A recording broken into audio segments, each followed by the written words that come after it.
This week's episode of Trek Geeks is brought to you by Fansets, the place for amazing pin collectibles. You know, they have close to 200 officially licensed Star Trek pins in their library to choose from, with new pins coming out every month.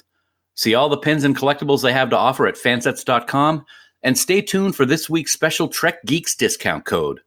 Fansets. We are Star Trek. Hi, this is Andy Robinson, Elam Garrick on Star Trek Deep Space Nine, and you are listening to the biggest little podcast this side of the Gamma Quadrant. It's the Trek Geeks podcast with Dan Davidson and Bill Smith. Failure to tune in would not sit well with the Obsidian Order.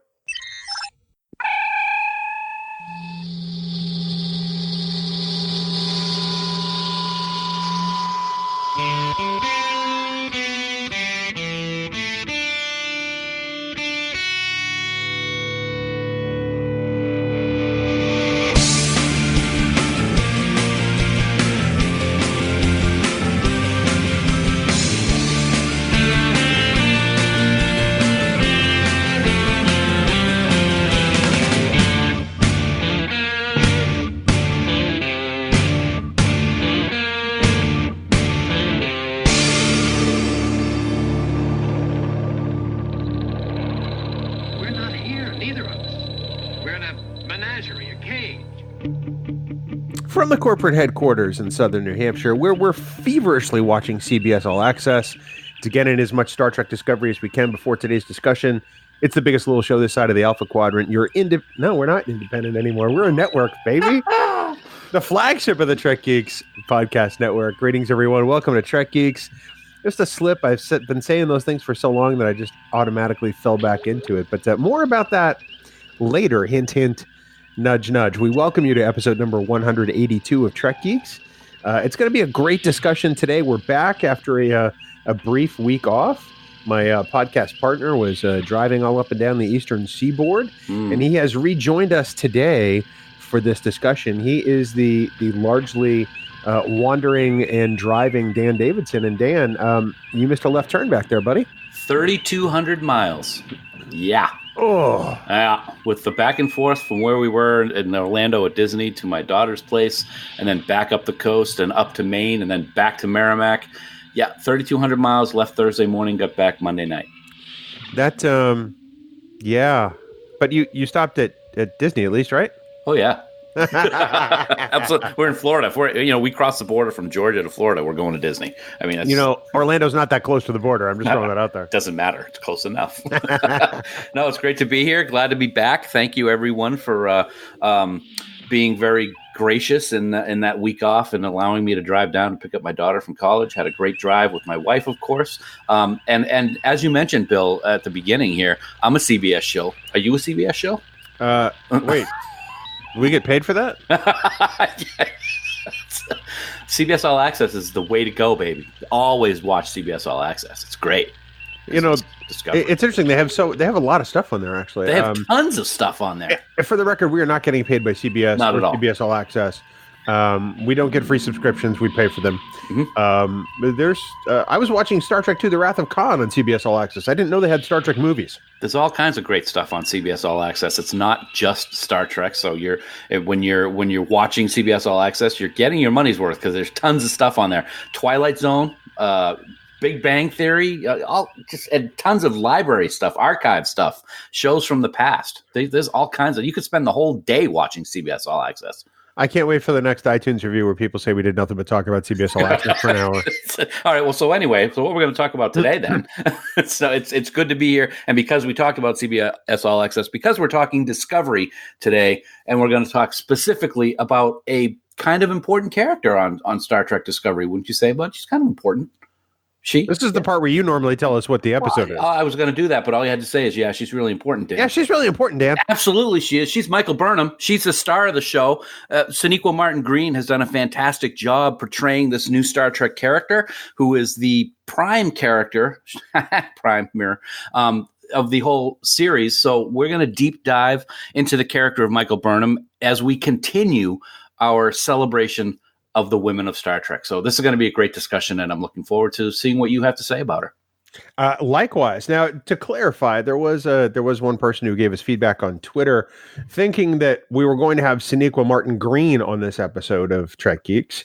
Let us assure you that is not the case. All those types of interview requests have to go through CBS, and although we have made many requests, only one of them has come to fruition, and that was the interview with Mary Chieffo. So for those of you thinking that Sonequa was going to be on the podcast today, we're sorry, that was never the intent.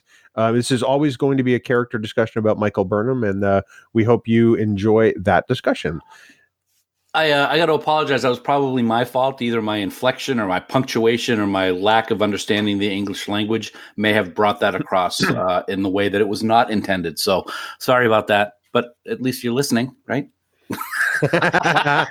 Dan, you know what I'd love to listen to right now is you telling people how they can get in touch with us to tell us how much of an idiot you are. Oh, that's the easiest thing in the world to do. It's very easy. Just head on over to trekgeeks.com/contact, and you will find a variety of ways to tell Bill or myself what an idiot I am. You can leave us a voicemail. You can Skype chat us. You can fill out the contact form and type us out a personalized message, or you can even click on that big blue giant button on the right side of the website and leave us a message with your very own mellifluous voice using SpeakPipe. And hey, don't forget, the place to be on Facebook these days is the official Trek Geeks Facebook group, Camp Kittimer. Bring your Trek talk, your Trek pics, and your Trek love over to the site and join over 1,400 other friends to talk all things Trek. It is the place on social media where the Trek talk is positive, with no bashing or gatekeeping ever allowed.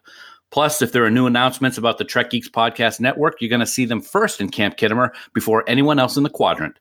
To join the group, just head on over to facebook.com/groups/Camp Kittimer and be ready to take part in a truly wonderful social experience. And as always, thank you to our wonderful admins, Haley, Jackie, and Dan, for the amazing job they do running the camp. I got through the whole thing without screwing it up. So please remember that any comments or messages you use in any of these places may be used in a future episode. Bill, yes, finally, 182 episodes. I'm sorry, I wasn't paying attention, and I was on mute. That's okay. Very did you finish reading it? Yeah, I didn't screw it up either. I don't believe that for a second. Oh, you're going to have to listen.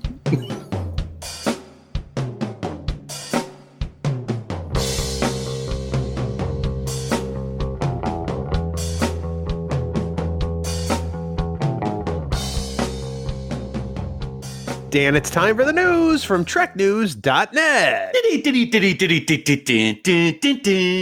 Spanning the Alpha Quadrant. For all the news on all the Star Treks, yo. It really sounds like you're saying Dan, Dan, Dan, Dan. I'm not. I can, but I'm not. It's TrekNews.net.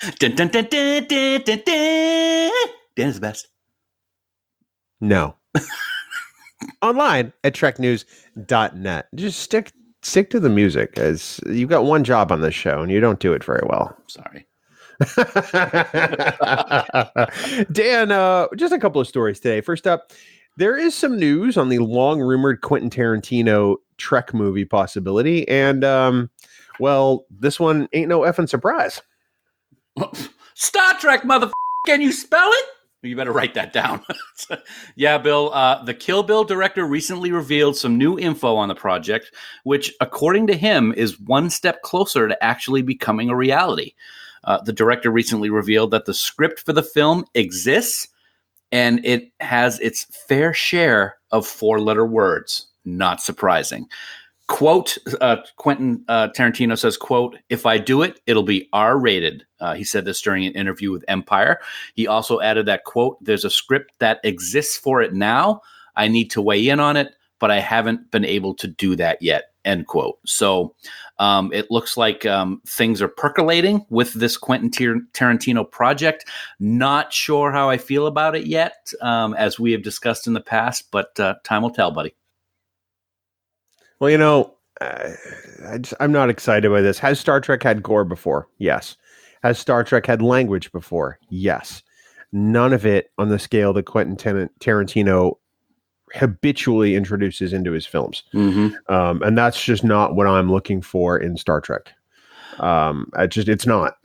I got to say, this story came out this week, and the other night I was actually flipping through the channels, and Family Guy was on, and it was a Quentin Tarantino-like directed scene, and the amount of blood and gore in just the Family Guy episode to try to show what Quentin Tarantino does was like off the charts. So, yeah. Has there been gratuitous violence in Star Trek? Yes, there has. Yeah. I don't deny any of this. Nope. But the scale at which Quentin Tarantino does it and the degree with which you can get away with it showing the audience in film is a lot different than it is on television. Mm-hmm. That's just a fact.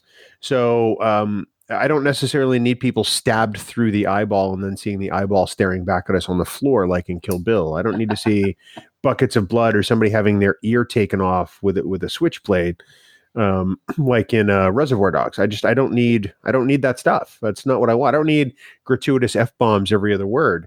Like every Quentin Tarantino movie that's ever been made. I like his films. Don't get me wrong. I mean, I don't like all of them, but I mean, Kill Bill, I think, is a fantastic movie. It's just not the kind of direction I want for Star Trek. If we get a Quentin Tarantino movie, chances are that we'll see Samuel L. Jackson in a Starfleet uniform, though. I'm not counting that at all. No, not at all. Not at all. Well, we'll see what happens. It's with the Star Trek 4 shelving, so to speak, taking place. This is kind of the only movie that's bubbling around the Star Trek universe right now, and I don't know. We'll see. Yeah, I can only imagine that if there is indeed a merger again between CBS and Paramount, I see this not happening at all. Because I don't think that CBS is going to let this happen to their brand, which they are going to great lengths to cultivate on television. Absolutely. And it looks like that merger is going to happen based on news that came out this week. So, we'll see. But you're right. They're not going to want to do anything that's going to tarnish the brand. And I bet you there's a lot of people at CBS, as well as in the general population, that think this would be something that might not be right for this franchise. Indeed. So actually, speaking of cultivating Star Trek on television, Dan, Alex Kurtzman gave a huge update to what's happening in the Star Trek world, and he covered literally just about everything. He really did, and I'm going to talk about it. I'm not going to go into details about the things he talked about because I would recommend that everybody go and listen to this interview. But everything from Discovery Season 3 to Section 31 filming as soon as DSC 3 wraps up, plus all kinds of other stuff, Bill, like, some show called Picard and the fact that the story's going to, quote, honor the character. Updates to both animated series Lower Decks and the yet-to-be-named Nickelodeon show. And he even had a few things to say about some new short treks that we're going to be seeing. There's going to be 6 in all, and 2 of those are actually going to be animated, so that's kind of cool. All kinds of things discussed. So like I said, head on over to deadline.com to listen to the interview with Mr. Kurtzman as he talks about all the exciting things happening. And one of the things that I will talk about, Bill, is he mentioned the fact that Pike, Spock, and Number One are very popular with the Star Trek population right now. And he didn't shoot down the possibility of seeing them again. It's something that they are, quote, thinking about a lot. And that's kind of cool because we've been talking since season 2 of Discovery about a Pike series. And after what we saw in the finale with the Enterprise, I would love to see that come to fruition. Well, I figure they've already got the Enterprise bridge and some quarters. They could redress some of the Discovery stuff on a routine basis to shoot a season of Pike, and then just dress it back for Discovery. I mean, so they have an entire ship built somewhere else. I think it's very possible to do.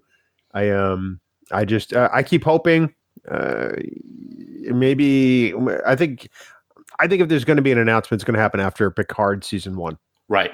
I agree with that. He did say he would be remiss to say that they're going to show up in Discovery again, which makes perfect sense based on how Discovery ended this past season. But the petitions out there, they are aware of the petition. He mentioned that. So Star Trek has its ear to the ground.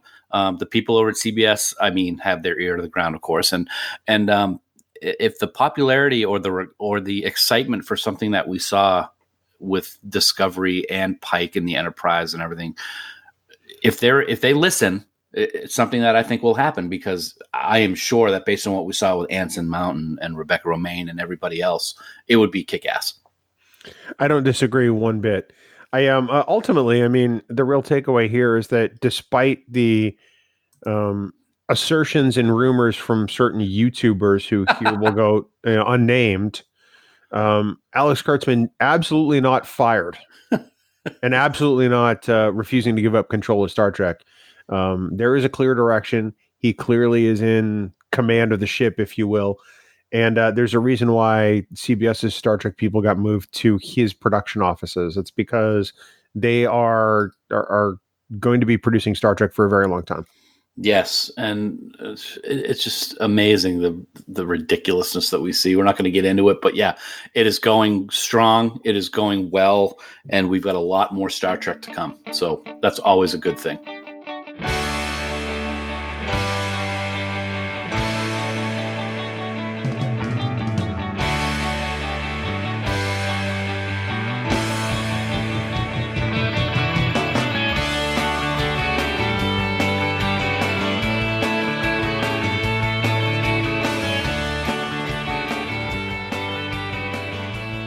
Dan, this is the time of the show where we love to talk about our friends at Fansets and thank them for sponsoring this week's episode. We love talking about Fansets pins every single week. And as STLV draws ever so much closer, we want to let everyone know about the amazing pins that will be coming out during the month of July, as well as at Star Trek Las Vegas itself. Now, one of the things that we have already talked about, in fact, this episode is really kind of part of that discussion, is the Women of Star Trek. And the collector set that Fansets have, which will be available at Star Trek Las Vegas. This commemorative set of 10 pins will highlight the women who played such an important role in the Trek universe. And the first pin to be announced for this set is... there we go. Dr. Beverly Crusher. It's a great-looking pin, Dan, complete with glitter. Glitter? Glitter. Oh, Dan loves glitter. I have glitter on my golf costume, but I love glitter. Did you know that the second pin was announced just as we were setting up to record this morning? Well, let's tell them what it is, because I did not look before we jumped on here this morning. So what's number 2? The second pin is Lieutenant Uhura from the original series. Oh, baby. Glitter? Glitter. I love glitter. I guess you could say that the folks at Fansets are really crushing it, Bill. Huh? Okay, anyway. In addition to the awesome Women of Star Trek set, you can look forward to a bunch of pins, including the next pins in the Trek Tech line, which will be the amazing TNG phaser rifle, and the Klingon Batleth, Bill. Coolness and a half, yes. And another thing that we can look forward to over the course of the coming weeks is an absolutely stunning pin. It is a Picard Locutus pin, where one half of the pin is Jean-Luc and the other half is his Borgified self, Locutus. It just looks fantastic. Also, in the line of STLV exclusive poker chips for STLV, that's going to have it's going to be the third one or the fourth one. I think it's the third one. Third one. It is a piece of the action from TOS. It looks fantastic. I cannot wait to get my hands on that. All of these pins, plus, Bill, there's like 20 new pins coming out over the next month and a half. The Discovery Season 2 line of pins will be coming out. So start saving your Quatloos, people, because you're going to want to spend them all at fansets.com. And of course, also, Dan, to let everyone know in the coming weeks, we're going to be hosting polls on Twitter and in Camp Kittimer, our official Facebook group, to tell us who your favorite guest female Trek character is. And Fansets is going to create a special Women of Trek pin for whomever receives the most votes. I think that's pretty exciting. The Star Trek fans themselves are going to get to direct part of this series. And it's going to happen through us, which is fantastic. We're going to let you know when those polls are going to kick off. So keep in tune to our social media, and we'll absolutely let you know. In the meantime, as always, as a special bonus to Trek Geeks listeners, if you want to receive 15% off your entire order at fansets.com this week, simply enter the code word Burnham at checkout. That's BURNHAM. All capital letters, no spaces. And that code is going to be available until Tuesday, July 2nd, 2019 at midnight Eastern Daylight Time. Fansets. We are Star Trek, and we thank our friends at Fansets for sponsoring this week's episode.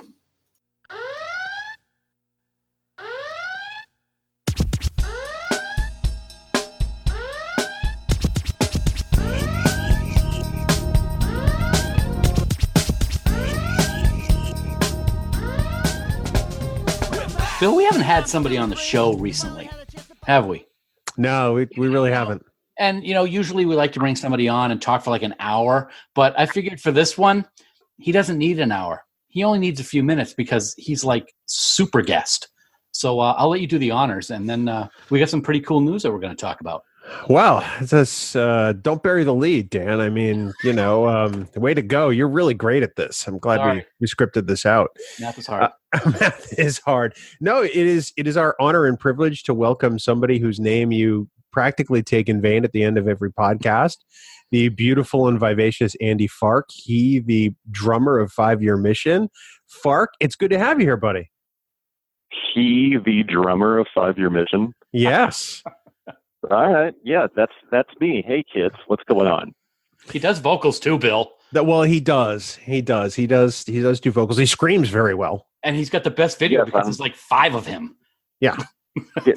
And well, I mean that's kind of a nightmare scenario. It's like 5 of me anywhere. So tell us, we know. Well, when last you were on, we did a See It or Skip It, and people loved the See It or Skip It. And we got a lot of great feedback when you were on that people loved to hear you and hear the way you interact with us. And we are happy to announce to the general public that you are going to be bringing your dulcet tones, along perhaps with some other folks, to the Trek Geeks Network with your own podcast. Way to let the cat out of the bag on that one. Well, I'm all about getting right to business. Just ask Dan. When I do it, I get yelled at, but when you do it, you're just getting right down to business. Well, it's because I'm good at this. Oh, that's exactly what it is. Not because you're like the executive producer of this, right? So let me give it a shot, Fark, and let's see what we're doing. Let's do this. Yeah. So, as Bill said, you've been on the show. People love listening to you, and we figured we'd bring you on the show because if the rumors are correct, you've got a pretty big announcement to share with all of our listeners right now on the Trek Geeks podcast. Well, that is right.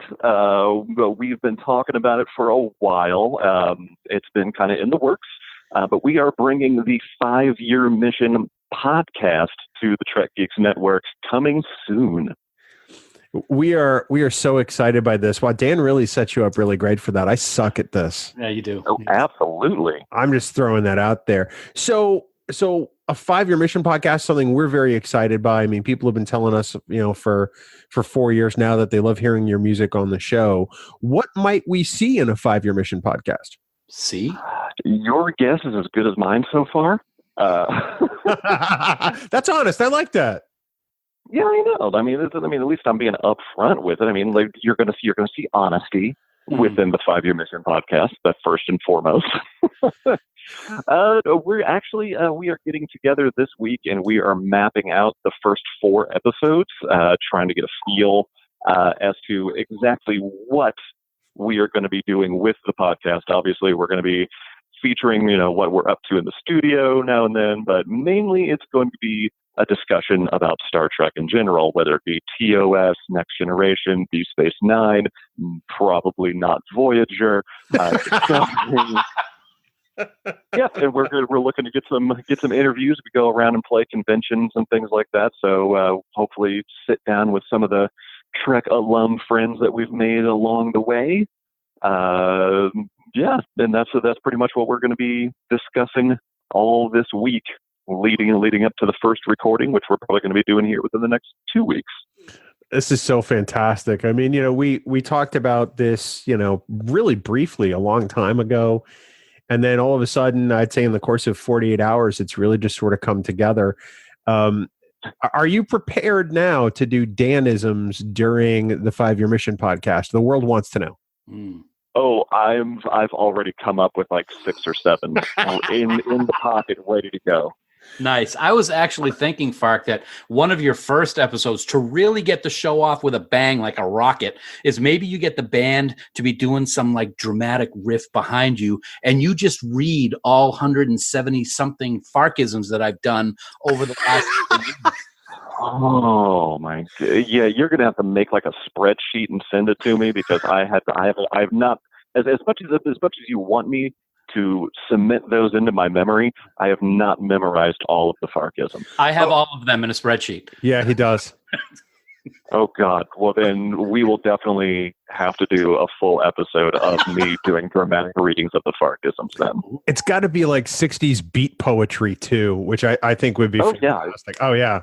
Oh, yeah, it's going to be absolutely like a kind of like spoken word, like a whole like a Gil Scott Heron type thing. I love it. I love it. We are overjoyed to have you and the guys coming to the network with your own podcast. It's been a relationship that we have absolutely loved, and we've been so grateful to you guys for so long. And now to make you guys part of Trek Geeks just is a natural extension, and it's something that we couldn't be more proud of, man. We are so psyched that you guys are doing this, and we can't wait to hear what you've got. Yeah, I can't wait to hear what we've got too. All right. That was Dan has nothing. Yeah, Dan I got nothing. I mean, we might as well just go off the airways now, buddy, because we got Fark and the team coming on with their own show. I don't know if you know this, but podcasts aren't actually on airwaves, Dan. It's a figure of speech, you dummy.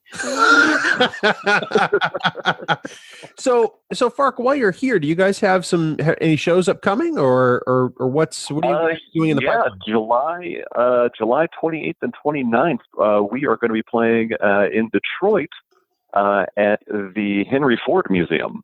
Oh, very cool. Yeah, because of the traveling Star Trek Exploring New Worlds exhibit, which, as many listeners might know, we are actually a permanent part of the traveling exhibit that started at the Museum of Pop Culture in Seattle. Recently, just a few months ago, it was here in Indianapolis at the Children's Museum for its stint here, and we played the opening day of that. Now it has moved on to Detroit, to the Henry Ford Museum, and we are going to be part of the Detroit Maker Fair, which is a whole weekend-long event, STEM events, science events.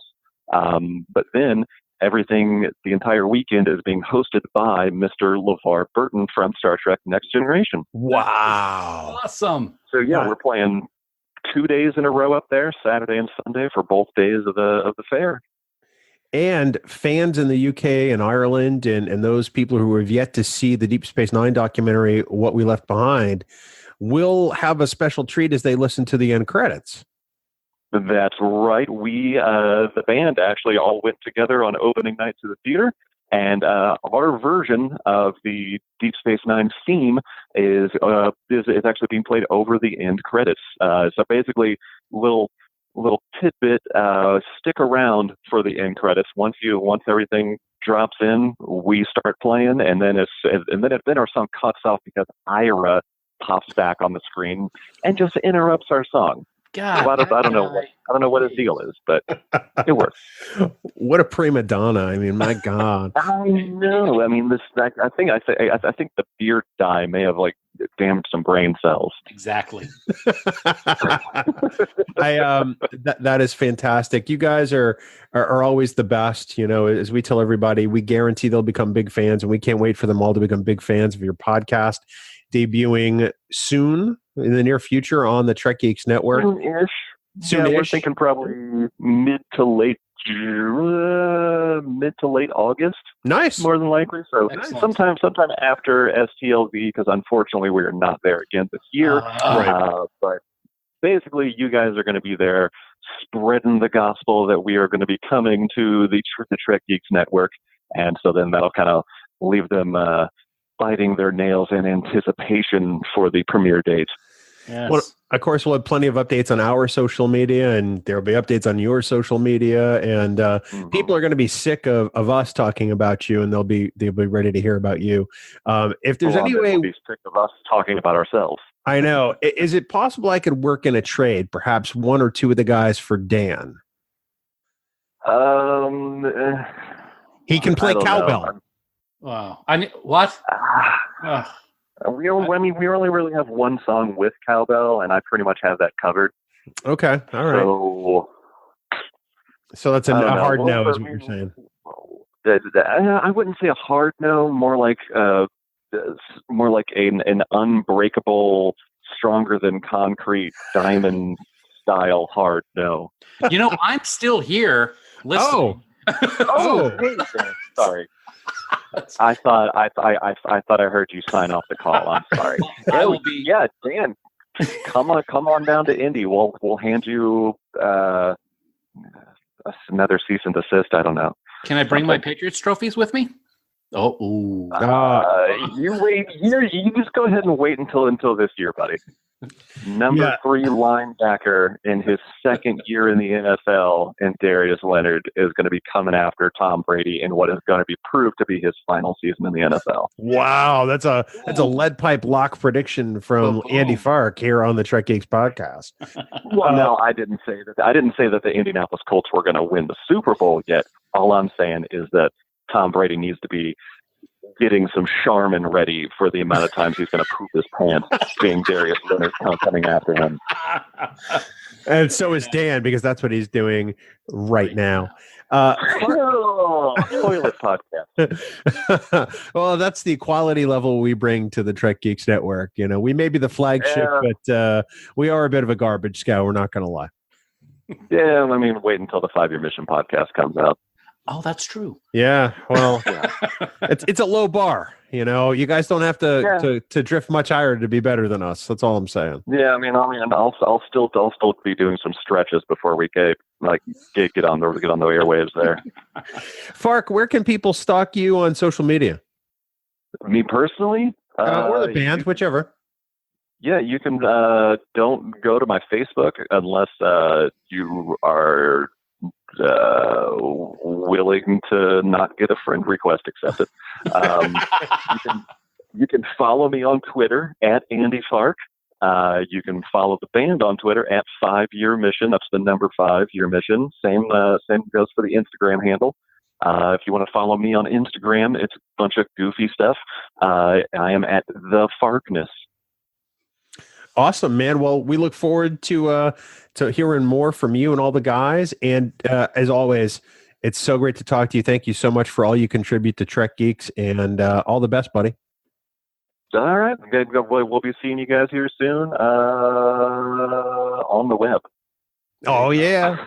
All I got to say is I'm going to start spreading the news. Fark's coming to stay. Oh. I want to be a part of it. A Fark the of it. Trek Geeks Network. I can't take either of you. This call's over.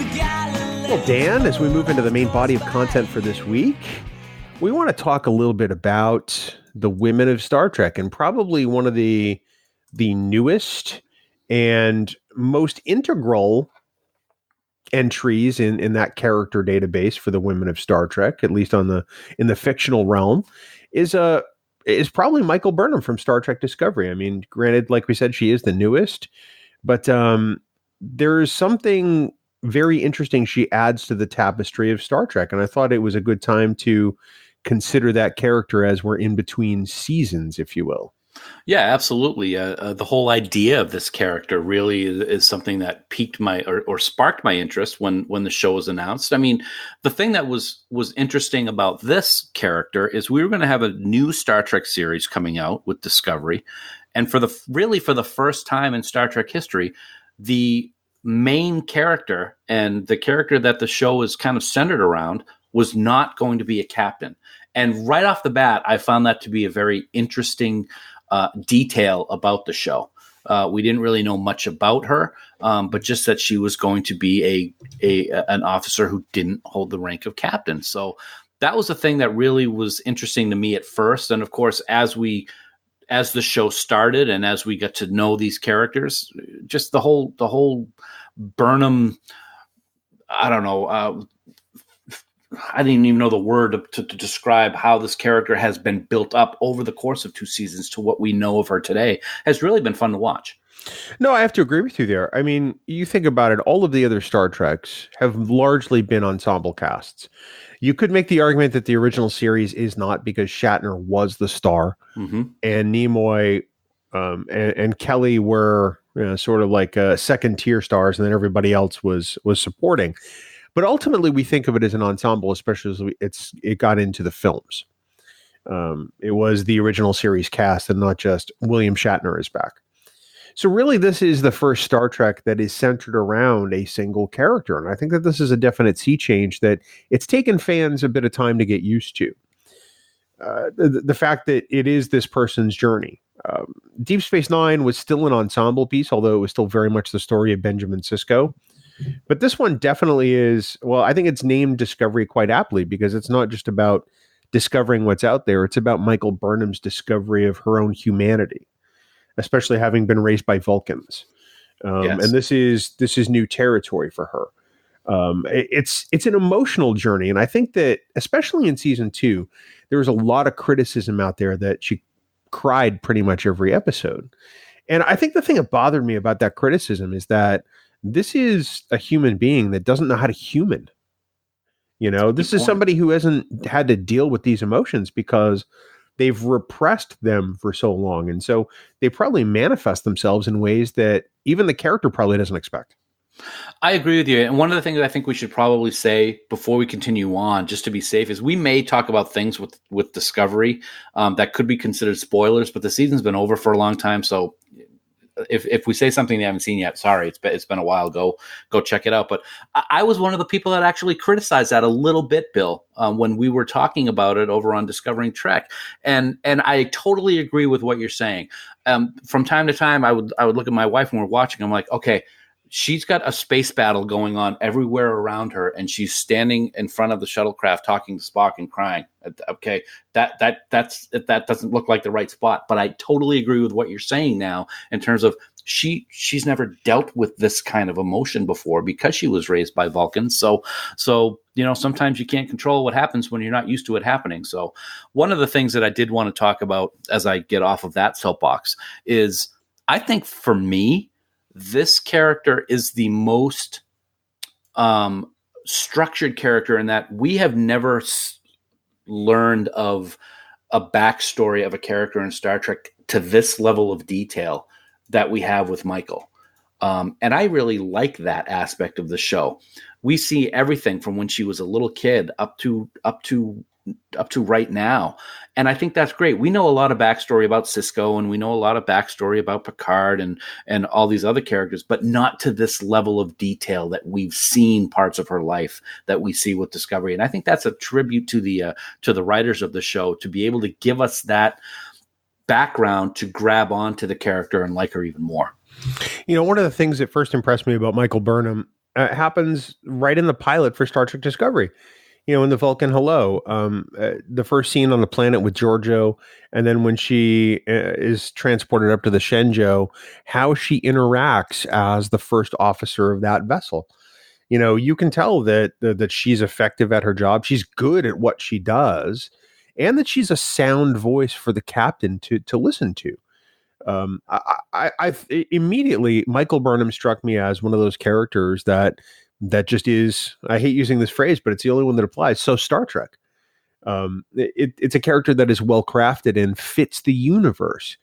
And I think I would have loved to have seen more of that first officer, Michael Burnham, aboard the Shenzhou, because I really think that that's an element of that character's life that I think would have been really great storytelling. One of the things that I would have liked to have seen, in addition to her as first officer, as we saw when she first arrived on the Shenzhou, and she was Vulcan. She acted Vulcan. She talked Vulcan. She was logical, no emotion. And then we jump forward to the first episode of Discovery, where things happen and she quote unquote mutinies, which I never really agreed with. But I would like to see that stoic, non-emotional person, which eventually gets to the point where we see her in Discovery. We see a glimpse of it when she's in the spacesuit and she's having fun, as Giorgio puts it. But I would have liked to see that, what was it, 8 years, I think, that she came on board the Shenzhou. I think so, yeah. And then was in episode 1 of season 1. I think that would be a really great way to see how she evolved, because some people have said that she was raised Vulcan, and then all of a sudden, boom, in episode 1 of Discovery, she becomes human and does all these things that a Vulcan would never do. So I would like to see that evolution, so to speak, of the character going from quasi-Vulcan to her human self. I can appreciate that. I mean, on some level, I think it's a discussion of nature versus nurture. At the end of the day, she's still human. She's going to do what humans do. Mm-hmm. And perhaps in the most trying of circumstances, especially without that influence of Sarek directly around her, or perhaps other Vulcans, or maybe even Amanda's guiding hand. Maybe Amanda had more of a role in helping her keep that humanity than we realize. But at the end of the day, when pressed with that choice, she chose the human one. And that's what took her from first officer to, like you said, mutineer, even though I don't like the term. It is essentially what happened. She made the most human of decisions in that moment to try to incapacitate Philippa Georgiou and essentially start the war with the Klingons, which, let's be honest, would have destroyed the Shenzhou. Yep. Yes. It would have sacrificed that ship and everybody aboard it, and then there would never have been a Star Trek Discovery. Right. Oh, but there's not a Discovery, Bill. It's not even real. You're absolutely right. And let's be honest, the war was going to happen no matter what. Yeah, Michael Burnham didn't start that war. Absolutely not. No matter what happened in that moment, the Klingons were hell-bent, and Takuba was going to do it no matter what. So that whole argument is something that people can just throw out the window. The war was going to happen. Michael did not start the war. So I got to tell you, as a sidebar, so I was driving down the road yesterday listening to Trek Profiles, and our good friend Shashank Avaru was the guest. And John Krikorian is talking about Worf and Klingons, and he drops a Kaelish, and I just about drove off the road. So when you did a Takuba just now, it brought that to mind. We got to throw that stuff in. Yeah, that's staying in totally. And I totally lost where I was going with this because I just had a funny story. Math is hard. Math is hard. I appreciate that at the end of the day, Michael is who she is. Right. And I think it was in that moment that she realized that, well, what's the old Vidra line? Is this all that I am? Is there nothing more? Oh, nice. Thank you. She realizes that is who she is, and that these emotions are things that she needs to learn to deal with. As Vulcan as she thinks her methodology and her philosophy is, there are just some things she can't escape, and her humanity is one of them. Mm-hmm. And I think that's what's made this such a difficult journey for her. I think that we're going to call it the mutiny for now because it's really what the accepted term is, even though it's not my favorite. Right. And of course, there'd never been a mutiny on a Starfleet vessel. Did I say that out loud? Shh. I didn't hear anything. It's interesting that she thought she was doing it to try to save everybody. Mm-hmm. I don't know if it's because she didn't see the whole picture because of her emotion, or because she genuinely thought that this was going to save them, like this would cause the Klingons to stand down. I don't think she realized how radicalized T'Kuvma was. Exactly. I mean, she was doing it based on what happened, I don't know how many years prior it was with the Vulcans when they did similarly the same thing and helped prevent a battle. These people were not going to act in any way like the past Klingons had. I mean, T'Kuvma had his agenda. It was going to happen no matter what. I can understand her thinking about doing it that way, but at the same time, as someone who used logic and non-emotion like she did, whether it was to do it or to hide her feelings coming out, I think she should have known based on what was happening around her that was not going to solve the problem. But it is what it is. I have to think that one of my favorite Michael Burnham moments from the pilot is when she puts on the EV suit and she's getting ready to go investigate whatever the thing is they can't see. And the afterburner kicks in and she starts laughing. Yes. And, all the credit in the world to Sonequa Martin Green. I mean, it's a moment that plays as the genuine excitement and thrill of what is happening right now that just touches that emotion and causes that response. You can't help but smile from ear to ear because you have to imagine yourself in the same position going, yeah, I would absolutely do the same thing. Yeah, absolutely. And you got to wonder, is this something that would have happened earlier? A couple of years after being on the Shenzhou, which I say no. She's in, like I said it before. Giorgio says she's having fun. She probably doesn't get to have fun very much because I kind of look at the character at the beginning. She's kind of like Spock in that she's hiding her humanity with her attempts to portray herself as Vulcan. Not so much that she is Vulcan, and I don't even know, does she believe that the way that she was raised is the right way, so she was going to act like that? Or was she kind of doing it just to kind of hide the fact of her humanity, and she may be thinking and feeling things that she doesn't want other people to see because based on her raising, it would be considered wrong to do so. Well, and can you imagine what a toll that takes on someone? Oh yeah. To repress and hide their emotions. So somebody who's not Vulcan, I mean, let's just assume we're just talking about average human. When we swallow those emotions and we internalize them, eventually they come out somehow, and they don't always come out in the best of ways. And I think that that had to be exhausting, for her. Her whole life. Her whole life. Yeah. She's probably 30 by the time we meet her, maybe a little younger. To hold all that in since childhood, or to really not have an outlet for that. And you figure that laugh is really an outlet for that emotion. It makes me wonder what other kind of struggles she had been through because of her emotion, because we know Spock went through them for a fact. Right. Absolutely. I think she was born 2226, according to our friends over at Memory Alpha. And she had a conversation with Admiral Cornwell in 2257. So math is hard, but 26 and 26, she's 25. I think she's 25. There we go. Math is hard. I just, you said, you think she's 30. I wanted to check. So, fact finder here at the Trek Geeks podcast. I think that math is, your math is correct. I think the dates are off. All right. Because there's no way she'd make commander in 8 years. If she's 25, it means 8 years ago she would have boarded the Shenzhou when she was 17. Oh, yeah, that's not right. That's not right. No, that's not right. Speaking of her Vulcanness, I want to talk about one thing very quickly. One of the things that I think is my favorite moment in season 1, and it's more than one moment, is when she's in Sarek's mind and reliving the events at the Vulcan Science Academy. Her portrayal as a Vulcan in that episode, with the hairstyle and the posture and the costuming, is absolutely brilliant, and I love it. It's like when she beams onto the Shenzhou, how she acts. I think those moments are beautifully acted by Sonequa, trying to be as Vulcan as possible. I just love those. Just wanted to bring that up. No, I have to agree with you. I like that. I like the entire episode Lethe, the one that was co-written by Ted Sullivan and Joe Menosky. Yes, because of the way Burnham gets to challenge Sarek in his mind. Good fight scenes. Great fights. Well, great fight scenes, great conflict, great revelations. Yes. It's one of those episodes, like a lot of the Joe Menosky contributions, that is a little outside the box. But I've really grown to love that episode for what it does for both characters. I think that Michael gets the ultimate expression, or the ultimate overflow of emotion, when she realizes that she can't retrieve Giorgio's body.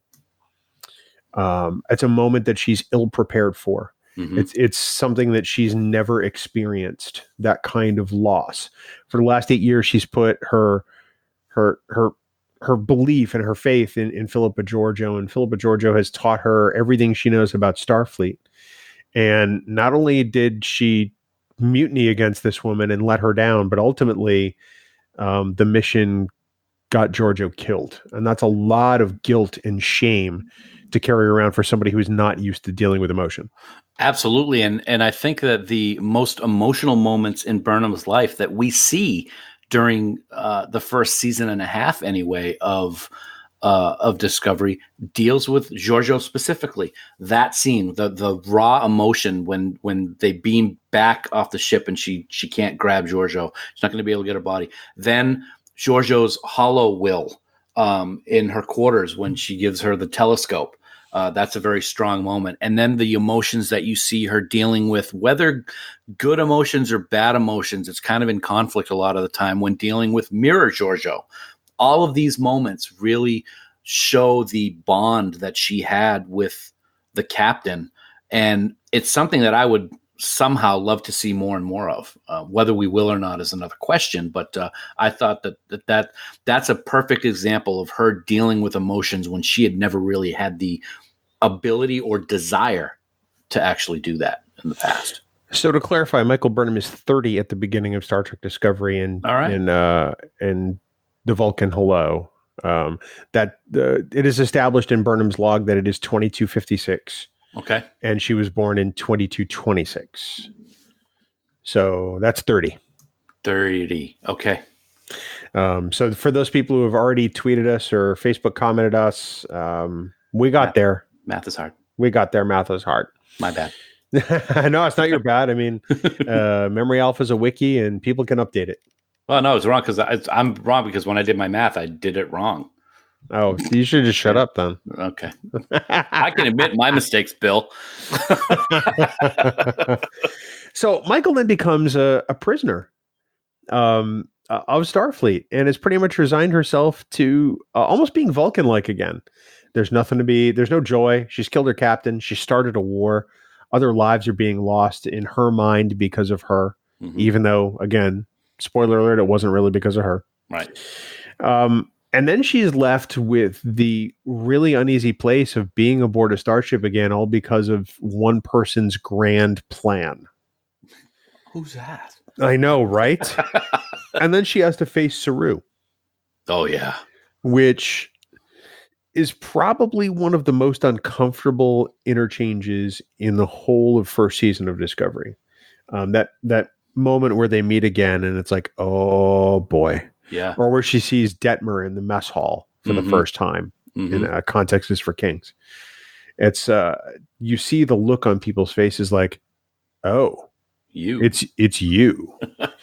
Yeah. And she gets to experience a whole new level of guilt and shame on top of everything else. Well, just look at the first interaction she has with Tilly in their quarters. Yeah, Michael, I've never heard someone call Michael before. What are you, the mutineer? Oh. You are the mutineer. I mean, just you know that she's going to feel those, she's going to get those kind of reactions from people. Everybody blames her for what happened with the war with the Klingons. And so that's kind of expected, but expected from strangers. She probably felt that she was never going to see all of those people again, especially Saru. The relationship they had was one that was like a McCoy and Spock type of relationship with the constant jabs, but they had the mutual respect. Then the captain's killed, and Saru blames her for the killing of Georgiou. So that first moment where they're talking, and he literally says, "You killed my captain." Yeah, that probably didn't feel too good for her, and it probably made her feel a little awkward in the room. Yeah, and that's Saru's emotion coming to bear too. I mean, he's still very angry, and Michael has to learn how to deal with that anger. It's not something like we've been saying all along. It's not something she's used to, but she spends the whole of season 1 getting exposed to and feeling things she's never felt before. I mean, in Magic to Make the Sanest Man Go Mad, Burnham tells Stamets that she's never been in love. Right. And that's a bit of a heartbreaking moment, you know? That's all really, I mean, that's what humans crave. We want that acceptance. We want that love as a large, species statement. I'm not, I'm trying not to generalize, but it's sure usually true about humans. And then she finds love. And in an unexpected place. And along with that love, she experiences vast betrayal. Absolutely. And it's an incredible series of events for somebody who was just trying to do the right thing. It makes you think that it's surprising she didn't at some point after that betrayal scream out, "This is why I don't want to be human."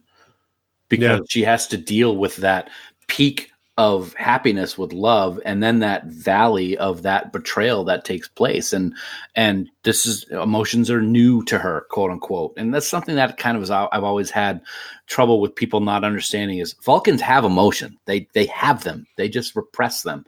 So for her to never say she's loved before kind of is like her own choice when you think about it, because of the way she was raised. So, but yeah, absolutely. She found it in the oddest of places. And with the oddest of characters, considering that he was 2, But yeah, and then to have that portrayal and see things that took place in the mirror universe when everything came about of what Ash was like, it was great. It was a great, and that's the thing that's great about Discovery is we have a centric character, but we also get to see everything going on around her, but it all comes back to her. So we get to see those reactions from her when these big things happen. And that's one of the things that I love about the storyline with Discovery. Well, and it's one of the things I love about Burnham in general. She has all of these things going on, yet still manages somehow to do what's required for the safety of the crew and the vessel. That was what she was trying to do all along, even aboard the Shenzhou. But, throughout season 1 of Discovery, she's, constantly against the odds trying to essentially get the ship out of there. And that's a generic term because they're either trying to get out of the war or a battle or the mirror universe or you name it. But she's the one who has these tasks put upon her, and she has to get them done. For me, one of the most telling scenes of who Burnham is when Ash Tyler has his breakdown aboard the Klingon sarcophagus ship. Because she realizes at that point, it's all on her. She's alone. Yeah. She's got a wounded admiral. She's got a Klingon or a Starfleet agent experiencing PTSD because at the time he doesn't yet quite know he's Klingon, but he does. Mm-hmm. And she's got to put this on her back and get it done, or else they're all going to die. In some ways, she kind of reminds me of Jack from Lost. Is she's the one that has to bear the weight of the world on her shoulders all the time. She does it with what she decides to do in the first episode. She realizes that she's the only one who can do anything on that episode with Ash and the wounded admiral. And it's kind of like, and we see Spock kind of tease her or rib her about that in season 2 about, she has to take this all on herself. She has to be the one to take on all these problems. And I can't say that's not true. Because she does, whether she wants to or whether it's forced on her. I kind of think she wants to on several occasions. And the one that you just talked about is one that was actually forced on her. But still, she's always seems to be the one who gets everything dumped on her. She's the tech support of Star Trek Discovery. Well, and let's talk a minute about Burnham and Spock. I mean, I think a lot of us were unsure as to how that was going to go down before the start of season 2. Right. It's like, all right, have they created a situation where this is going to seem not believable? Mm-hmm. And I think the answer to that is no. I think it was done incredibly well. I believe that these two characters have shared a relationship, and I can believe that Spock never talks about her because Spock just doesn't talk about stuff, not unless it's absolutely necessary. In Journey to Babel, I'm talking to you. Yes. But I appreciated the way that they tried to fill in the gaps for both of these characters and tying them together without making it so unbelievable that people just weren't going to take it seriously. They seemed like a brother and sister. They seemed like an estranged brother and sister that were trying to find their way back together. And ultimately they did.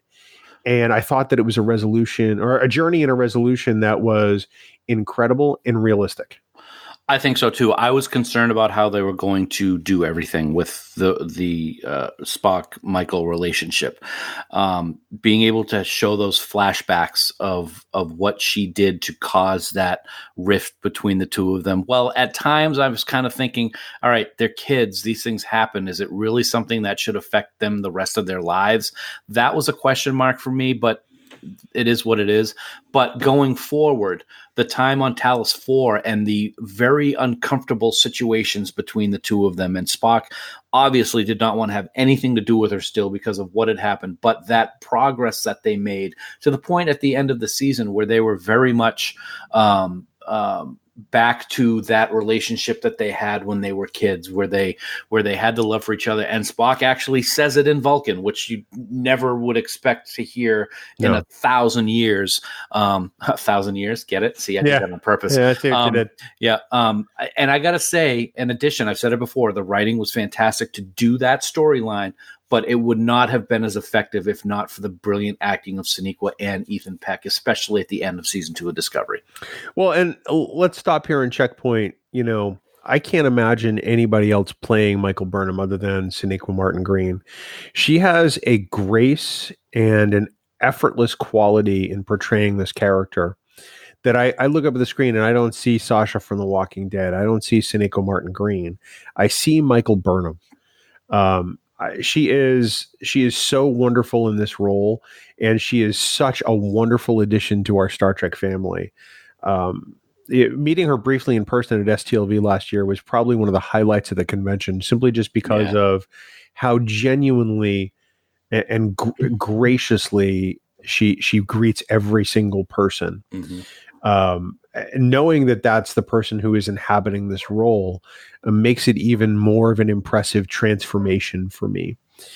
Because this is by all accounts, everything we've discussed today, this is not an easy character. There is a lot here. A lot of complexities. A lot of complexities. Yep. And some people can say, well, Burnham cries too much or Burnham does too much of this. But I can imagine at the end of a day, playing this character, Sonequa Martin Green has to just be exhausted. Oh yeah, I'd love to see what it's like behind the scenes for rehearsals, and how much she actually puts into just the rehearsals, or does she force herself during the actual filming to really just put it all out there for everybody? But yeah, people say, "Oh, actors, they make so much money, and all they do is sit in front of the TV or camera for an hour and do a character." There's a lot more to it. Not even, and I'm talking just the emotional and the mindset that you have to have for a character, let alone the physical training for battle or fight scenes and stuff like that, and making sure that everybody's on the same page when the cameras roll.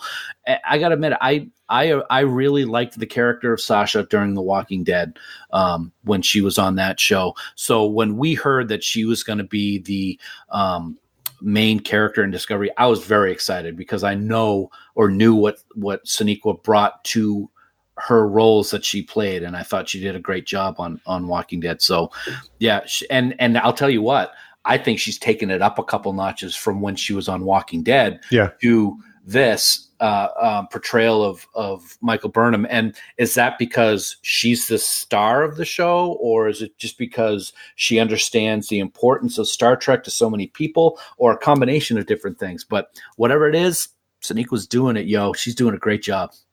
We've often heard people say that, being at the top of the call sheet is a responsibility and you set the tone for the show. You kind of are the lead of that company of actors. And I can think of no better person to be at the top of the call sheet. She clearly has approached this, knowing that her fellow castmates have to rely on every performance she gives. And every performance that she's given has been fantastic. We may not have always agreed with the things that the character has done as far as the writing, but performance-wise, like you said, she truly is knocking this out of the park every single time she steps up to the mark. So I love Sonequa Martin Green. I want to see as much Michael Burnham as possible because the performance is so fantastic. And Sonequa is just a delight. She truly is. Here's one other example of that performance. And it's not a huge one in terms of it's huge in terms of what happened, but it's okay. It's just acting. Some people say her death scene, quote unquote, on that planet where she was suffocating. That was just brutal to watch. And it was because of the way that she did it. It was just amazing. And so talk about exhausting. I was exhausted just watching that scene. So I totally agree with what you're saying, Bill. Nobody else could play Burnham. And we kind of say that for all of the characters that we've talked about over the course of the podcast. Nobody could have played Odo other than Renee, or nobody could have played this person. But it's true, and it totally is true with the character of Michael Burnham. I can't imagine what anybody else playing this character would have brought to it. So, they casted correctly, that's for sure, in this one. So back to Burnham herself, and she is at her core, she's Starfleet. So let's talk about her Starfleet credentials to some extent. And I guess I'm going to pose a question to you. I mean, does Michael Burnham represent what we hope for in a Starfleet officer? My answer might surprise you, but I'm going to say no. Okay. Why? Not yet, because we see her take matters into her own hands, and Starfleet officers aren't supposed to do that, whether it's right or wrong. To do what she did against Giorgio, she believed it was the right course of action, but Starfleet believes in the proper line of command, and things are done a certain way. So she kind of takes things into her own hands on more than one occasion, and that's not really something that I look for in a Starfleet officer. Starfleet officer would give her side of the reason as to why this course of action might be the best thing to do. But if the commanding officer decides against that, Starfleet officer, okay, I'm going to go sit down now, and we'll see how this unfolds.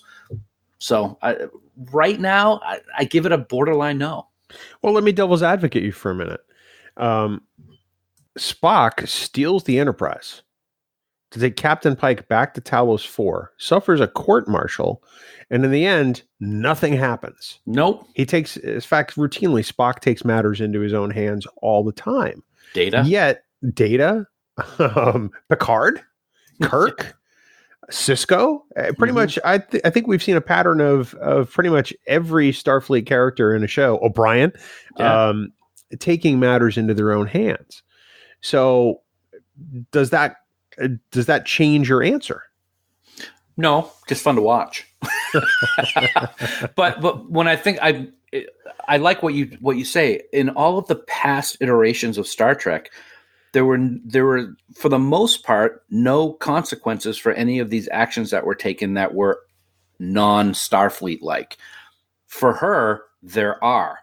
So I think in terms of the writing of the show and how the character is developed, maybe they didn't think she represented the best in Starfleet, because for the first time we saw a Starfleet officer get sentenced to life in prison for her actions because she wasn't acting in what Starfleet believes in.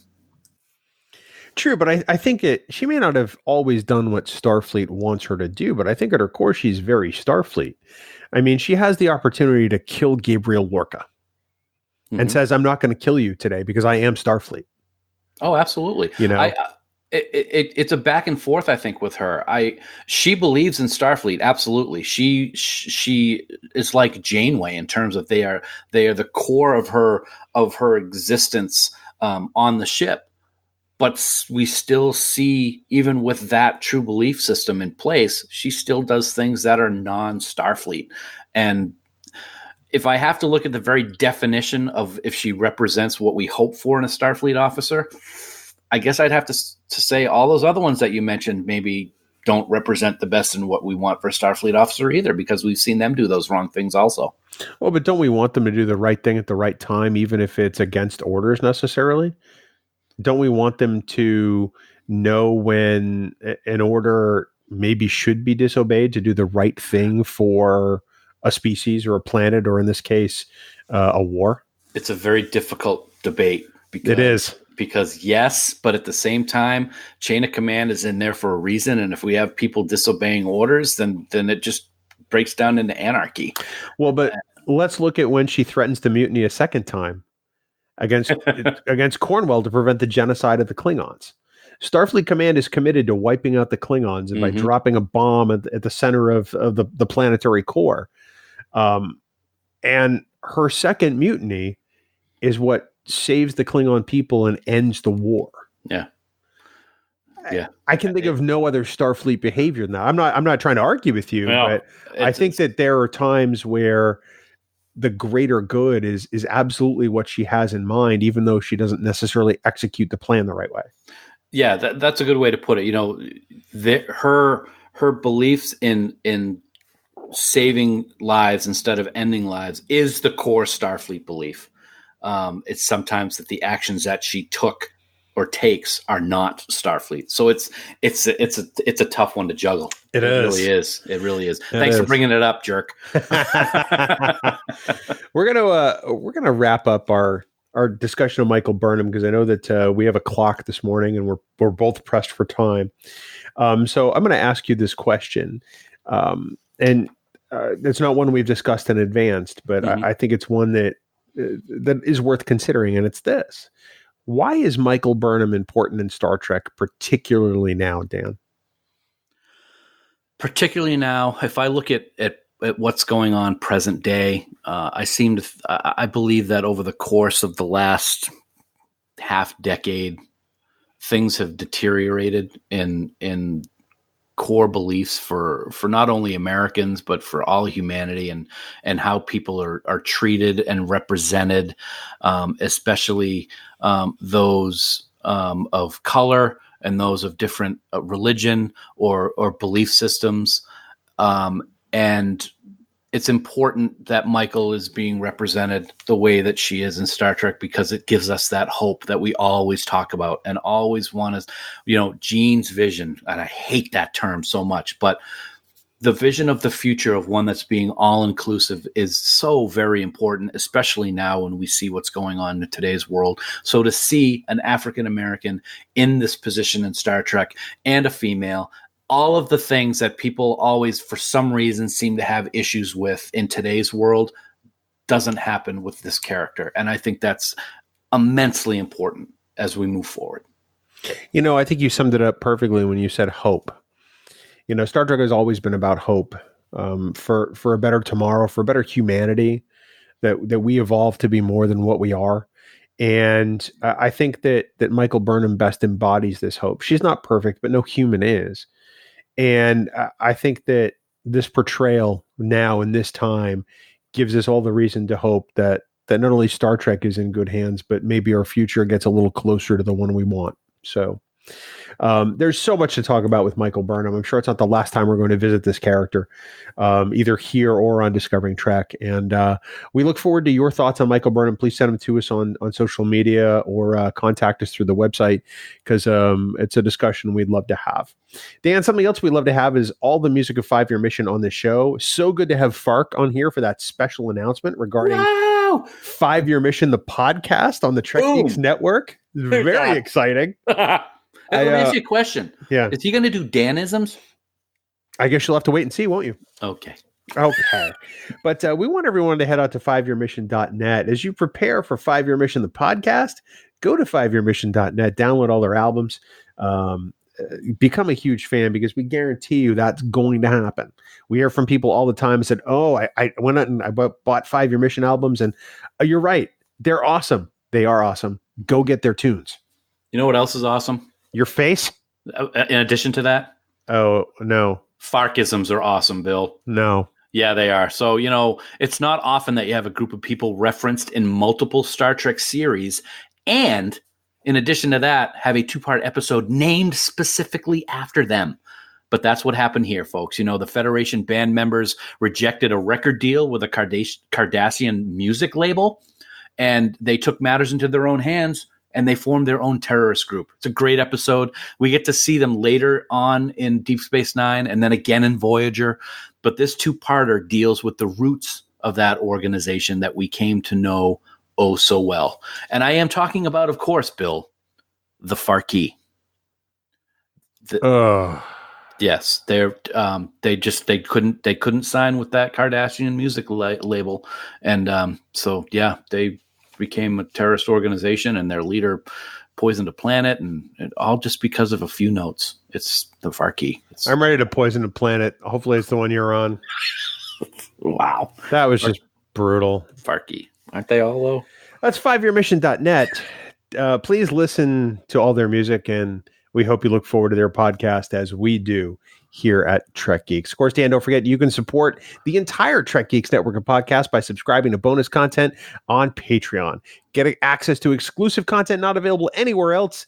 See the first of our annual supporters pins from Fansets, and even get raw, unedited audio of all of our podcasts, including the forthcoming 5-Year Mission one, along with so many other perks, my friend. Perks are good. Lots of perks. We would also like to take a moment to thank our associate producers for Trek Geeks. We are so grateful for their support, and they include Adam Sanders, Brandon Everidge, Heather Sohn, John Krikorian, Rick Tatro, Trey Womack, Shane Murray, Sean Lynn, Tim Robertson, Tim Serdar, Vikram Bhatt, Greg Rosier, and the beautiful and gracious podcast man himself, Andy Fark.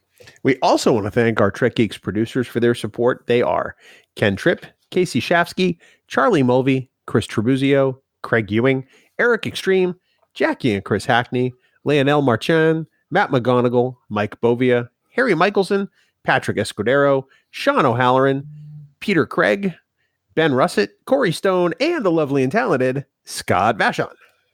If you'd like to become a producer on the network or even get access to the raw audio for Trek Geeks episodes, head on over to patreon.com/Trek Geeks today, where subscription levels start as low as $1 a month. Dan, you referenced Voyager in your pathetic Farkism just a minute ago, and it just so happens we're going to focus on our favorite ship stranded in the Delta Quadrant next week. And pathetic? Pathetic. Wow, I thought it was amazing myself. Of course you did. That's why you wrote it that way.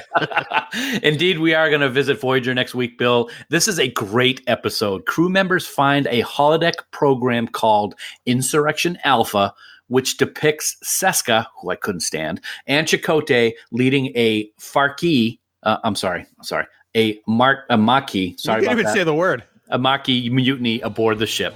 But with as any holodeck episode, things don't go as planned when the entire ship is put at risk. So we're going to deep dive into this great Season 3 episode, Bill. Worst case scenario. Next week on Trek Geeks, the flagship for the Trek Geeks Podcast Network. And of course, remember, for more great Star Trek discussion, please check out our other podcasts available on the Trek Geeks Network by going to trekgeeks.com. And of course, for all the news on all the Star Trek show, please visit our great friends at treknews.net. For now, this has been episode 182 of the Trek Geeks Podcast. We do hope you all live long and prosper. Coconut. Wow, that's it? I'm ready to go have breakfast. See, you're pathetic all around today. Coconut, town, joy, joy. Groovy, town, coconut. Groovy, town, coconut. Groovy, town. Groovy, coconut. Music for Trek Geeks is provided by 5 Year Mission.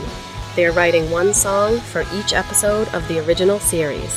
Download their music at 5yearmission.net. Trek Geeks, a Star Trek podcast, is a production of Coconut Media Works, executive producer Bill Smith. For even more Star Trek discussion, check out Discovering Trek, a Star Trek Discovery companion, available on Apple Podcasts, Spotify, and discoveringtrek.com.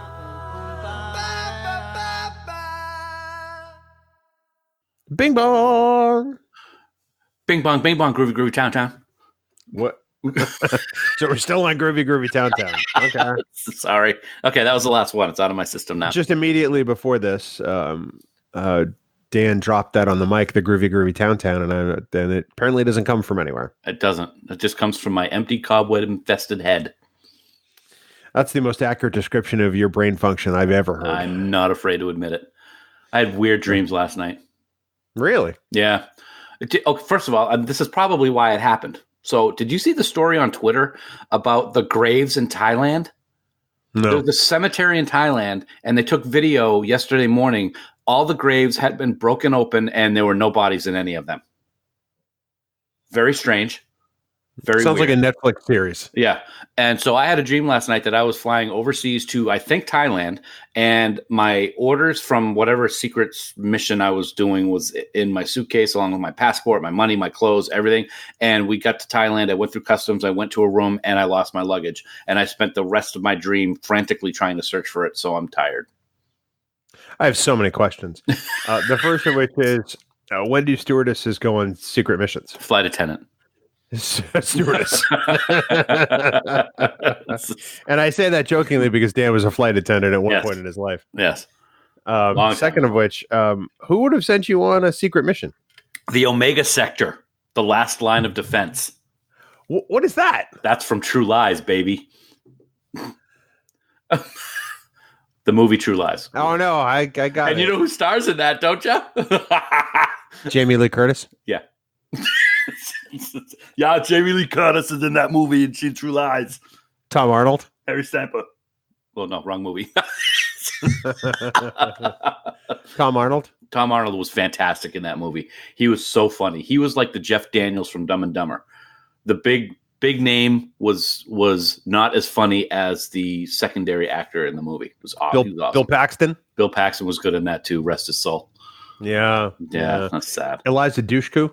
Well, yes, very much. I'm going to go through everybody who's in this movie. That's right. Not named Arnold Schwarzenegger. Arnold Schwarzenegger. Yes, we're going to go right to the front door.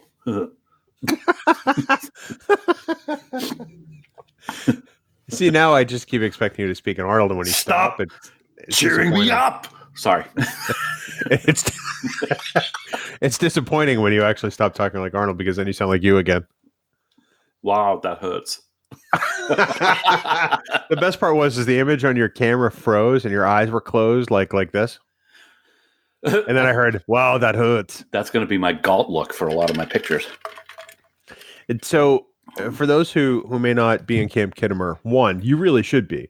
But yes. Two, Dan posted a photo of his costume so far, including his Galt collar and the backing for his cloak.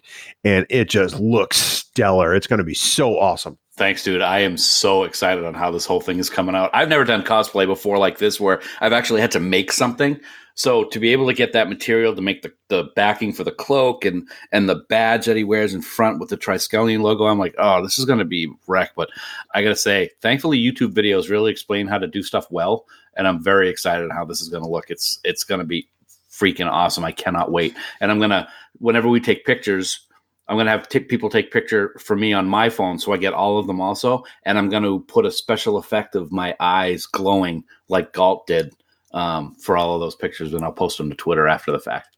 Wow, that's fantastic. Yeah, I'm pretty excited. Now, I know you weren't going to do this, and I'm going to implore you to do this. I'm going to ask our listeners to beg you to do this. Please wear something under your cloak. I know you were going to go the Scottish. No. I know you're planning on airing it out. But for the love of all that's Trekness, please wear something under your cloak. That was a dirty rumor spread by Casey. I will not be commando under my cloak. I will have a G-string and tank top on. Yes. No, we need more than that. So please hit him on Twitter at Trek Geek Dan. Please tell him that he needs to wear something substantive. I will have a pair. I actually already know what I will be wearing. I'll be wearing a pair of black shorts and a Star Trek Continues all black T-shirt.